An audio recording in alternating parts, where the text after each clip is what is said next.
The PS5's DualSense is in my opinion one of the most impressive jumps in technology we have ever seen in console gaming, and playing Astro Bot with it made me smile a lot because of how unexpected and new everything felt the first time around.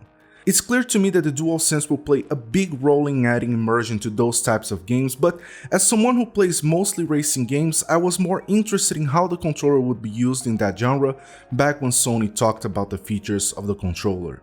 One of my ideas is that it could be used to communicate certain things that were only possible on actual wheel setups, but so far the implementation on the racing games I've tried tend to go to the opposite side of that spectrum, feeling very heavy-handed instead.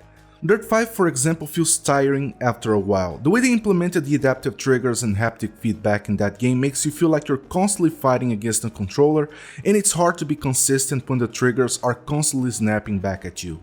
The developers have said they're reworking the entire implementation, but we have no idea if or when they'll be releasing it out to the public. Wreckfest is the latest game to offer support to DualSense features. It's one of the free games of May on PS Plus, so even if you don't have a PS5 right now, I recommend you add the game to your library anyways. And you know what? It offers the best implementation of DualSense features in a racing game yet. It's not perfect, but it's the one that got the closest to the experience that wheel users have. First, let's talk haptics. The game makes great use of the haptics, and you can feel every small thing that happens to your car when driving around the track. Collisions are felt one way, landing a jump feels another way, sliding communicates a different type of haptics, you get the idea.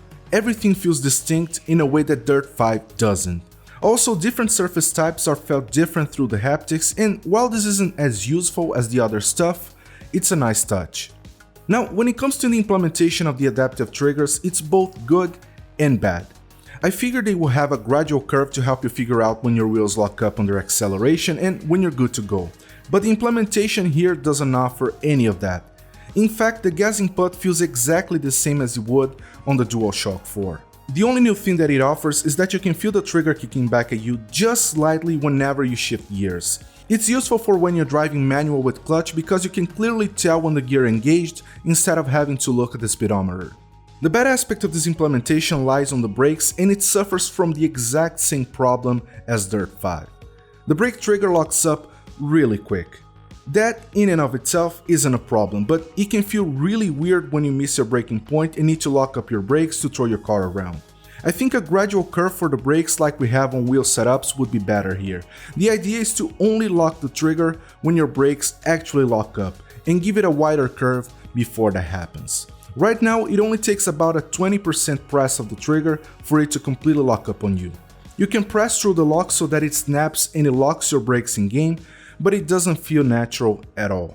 Aside from the brake issue, my only other complaint is with the intensity of the haptics. Even with it set to the strongest setting on the console and at 100% in-game, everything feels really subdued.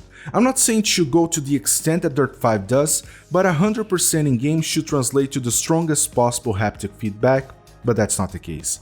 I'm not sure if that's a bug, but hopefully they can rework it in a future patch so that you're able to tweak it to your liking. I would have loved to be able to set it to just a tiny bit stronger haptic feedback, but right now, I can't. That's it, it's a great implementation overall, and I'm happy with the way it works in this game. It's not 100% there yet, but it's the one that got the closest to it so far. I have a feeling Gran Turismo 7 is gonna be the one to absolutely nail the implementation, but we're a ways out from the release, so in the meantime, hopefully third-party developers understand that the best way to go about it is to inform, not to impress. That's all I have for this video. Hit the like button, subscribe to the channel, and I'll talk to you on the next one. Bye.